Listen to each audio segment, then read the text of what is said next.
the royal wet nurse who disappeared, and the infant that spoke her last words.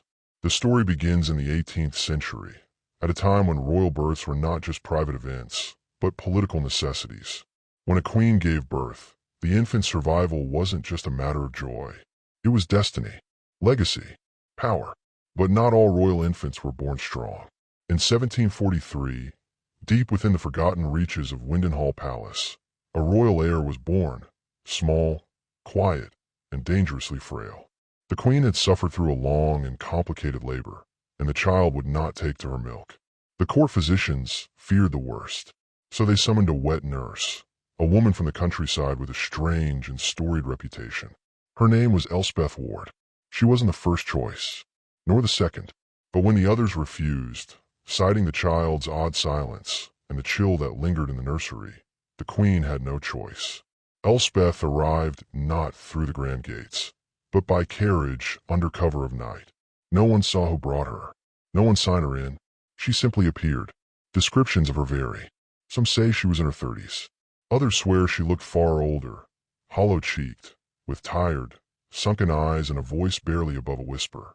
She wore an old gray dress with no embroidery and a silver locket she touched every time the baby cried. She did not speak unless spoken to. She never asked for coin. She never smiled. But under her care, the child began to recover. He fed. He grew. His cries turned to coos. The queen, relieved, declared Elspeth a quiet miracle, a blessing in dark times. But then, without warning, she was gone. One morning, the nursery maid entered the room to find the prince alone in his crib, coiled in his blankets. Elspeth's dress was folded neatly beside the fire, her shoes placed just beneath the window. Her silver locket rested atop the rocking chair, open. Inside was a lock of fine blonde hair, and a name engraved on the lid. Edwyn, my son. The palace went into chaos. Guards were dispatched. The grounds searched. The woods combed for footprints. No one had seen her leave. No carriage had passed through the gates. It was as if she had simply ceased to be. But the infant remained unharmed. He was calm, even smiling. And for a few weeks, the palace tried to move on, until the child began to speak. He was barely 1 year old, far too young to form full words. But the nanny insisted she heard him whisper things in the dark. At first, she dismissed it as imagination, but the words grew clearer. One evening, the prince looked directly at her and said, "They buried me in snow." She froze. The child had never seen snow. He had barely been outside.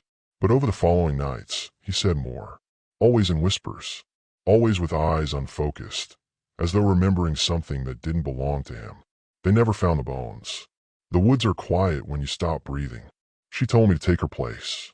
Word reached the queen, who ordered a priest to be brought in. The nursery was blessed. The child was watched closely. Yet the words kept coming, and they grew darker. Investigators were told to look deeper into Elspeth's past. What they found unsettled even the most hardened officials. In a rural village near the Northmore marshes, they uncovered an old death record. A baby boy named Edwyn Ward, born to Elspeth in 1738. The father was never listed. The child had died that same winter. The cause? Exposure and frost. Locals remembered it. A brutal storm had swept through the village. Elspeth had wandered into the woods, barefoot and clutching her son, desperate to find help. Neither of them returned that night. Elspeth was found days later, half frozen but alive. Her baby was not. Some say she was never the same again. Others claim she made a bargain with something that listened in the woods. In exchange for her child's life, she gave up her own breath. But it was too late. Edwyn had already died. And so, when she was summoned to Windenhall Palace, she brought with her a soul displaced, a hunger for restoration. And when she vanished, her child, through the prince, began to speak. But it wasn't speech like a normal child.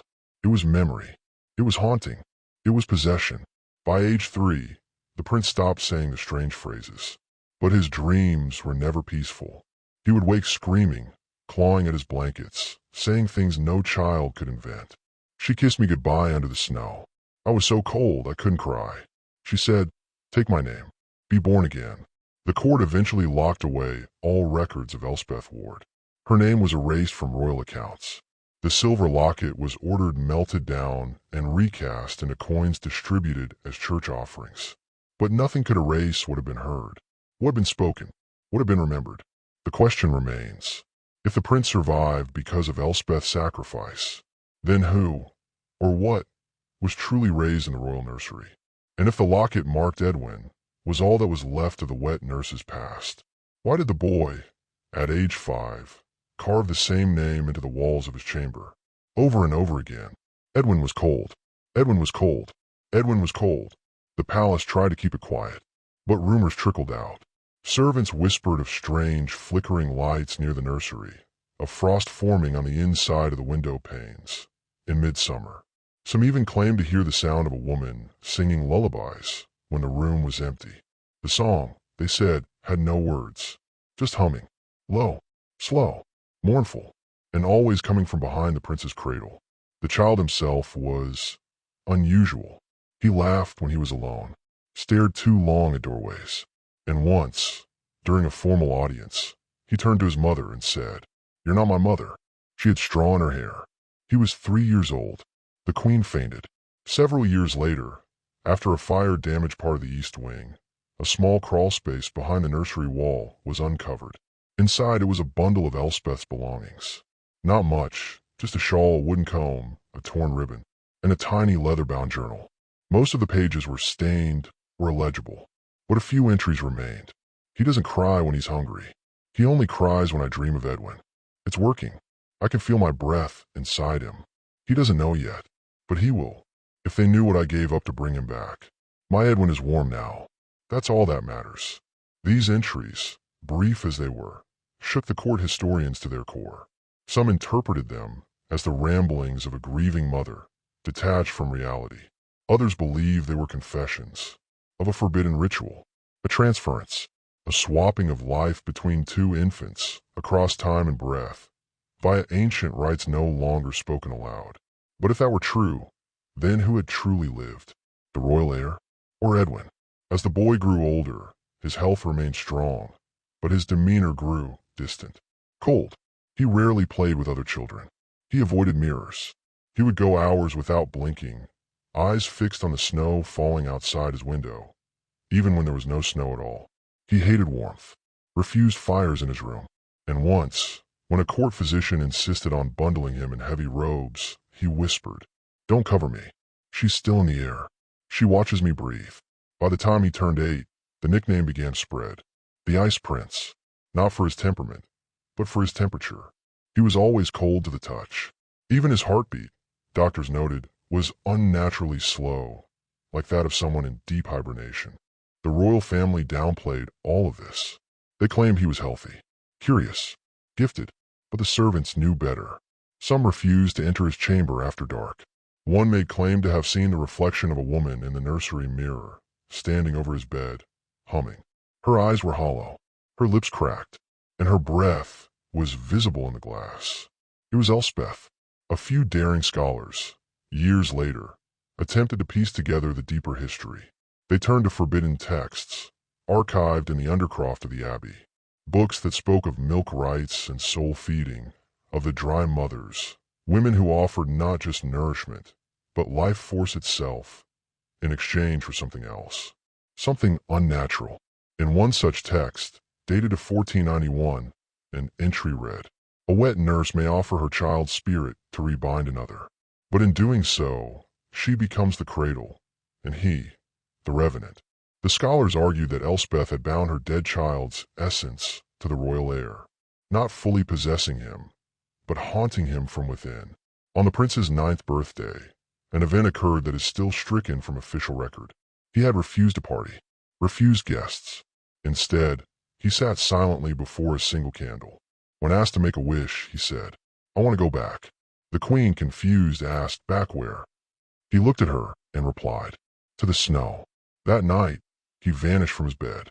There were no signs of intrusion, no broken windows, no open doors, just footprints, bare and small, leading from his chamber to the palace gardens, stopping at the base of a snowless tree. At its roots was a small indentation in the soil, as if something had lain there, curled up, waiting.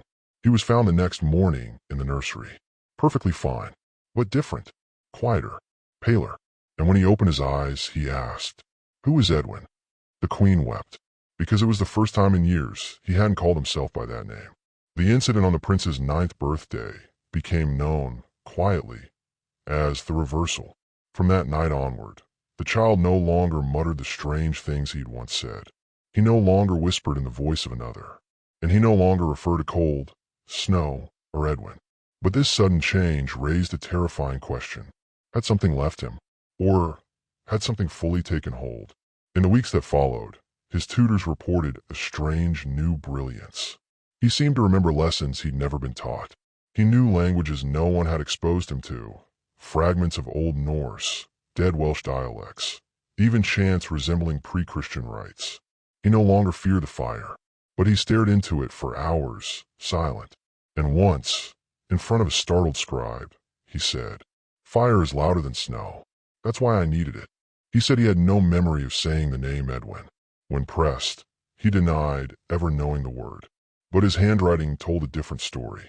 Scratched into the underside of his writing desk, carved deeply with a dinner knife, were the words, "I'm warm now, but she's still cold."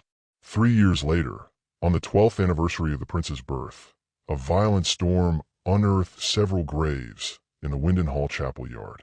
One of them, unmarked, shallow, improperly sealed, held the remains of a woman, dressed in rags that matched a long-lost palace nurse. Clutched in her skeletal hand was a rusted object, a chain, with a piece of melted metal at the end, barely recognizable as part of the locket once known to belong to Elspeth Ward. The royal archivist who examined it went mad within the week. He claimed the bones were still breathing, that he heard a hum coming from the coffin when the wind blew just right, that she had been buried twice and still hadn't left. At age 16, during a grand ceremony marking the prince's ascent to formal duties, something unprecedented occurred. As he stood at the altar, receiving blessings from the bishop, he began to tremble, not out of fear, but as though something ancient stirred beneath his skin. His eyes rolled back, and in front of dozens of nobles, he whispered a single phrase. The snow never let go, and then he collapsed. When revived, he said he remembered nothing, but the bishop later confided, before retiring into complete silence, that in that brief moment, he had seen two faces overlaying the prince's. One was the boy's, the other was a woman's, mouth open in a scream, eyes frozen, hair matted with frost. From that day on, the royal family took decisive action. All records of Elspeth Ward were removed from palace ledgers. The wet nurse's name was struck from nursery logs. Even the term wet nurse was quietly phased out from royal protocol, replaced by nourishment assistant. The prince was sent abroad under the guise of health and religious training. In truth, he was taken to a cloistered order of monks who specialized in what the crown calls soul purification. They hoped to cleanse whatever remnants remained. No one outside the clergy ever saw the prince again. The official record states he died of lung affliction at the age of 19. But whispers persist of a young man seen wandering the moors in winter, barefoot, pale, eyes full of snow, humming an old lullaby no one could quite place. And in the nearby village, locals say that during certain winters, when the air is still and the first frost appears, you can hear a woman's voice echo through the birch trees, calling softly, "Edwyn, Edwyn, come back. Come back to me."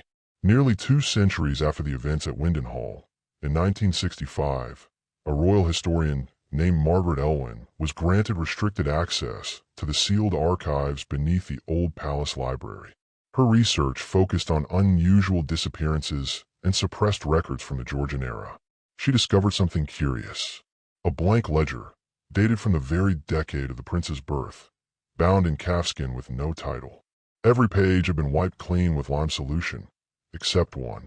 On that single surviving page, faint under blacklight, was a line that appeared to have been etched from within the paper itself. "I drank her warmth, but I feel her waiting." Elwyn presented her findings to a closed royal panel. Within a month, she was found dead in her London flat, suffocated, with no signs of a break-in. The only oddity, the window was wide open. It was the middle of January, and on the glass, in the frost, someone had drawn a cradle. In 1998, a BBC team began filming a historical documentary titled The Forgotten Children of the Crown. One segment focused on Windenhall Palace, now a ruin. During filming, they uncovered what appeared to be an underground chamber, sealed behind a false wall in the nursery. Inside were remnants, a blackened silver locket, a single baby's slipper, and dozens of infant-sized handprints burned into the stone walls, some facing inward, as if reaching through the walls. Cameras malfunctioned. Battery life drained rapidly. 3 crew members quit the project within days. The footage was never aired. The entire documentary was shelved, officially due to technical issues, but a rough cut leaked to an obscure horror archive in 2003. The closing scene showed the camera lingering on a cracked nursery mirror. Just before the feed cuts, a voice is heard behind the cameraman. A woman's voice. Soft, gentle. You're not him.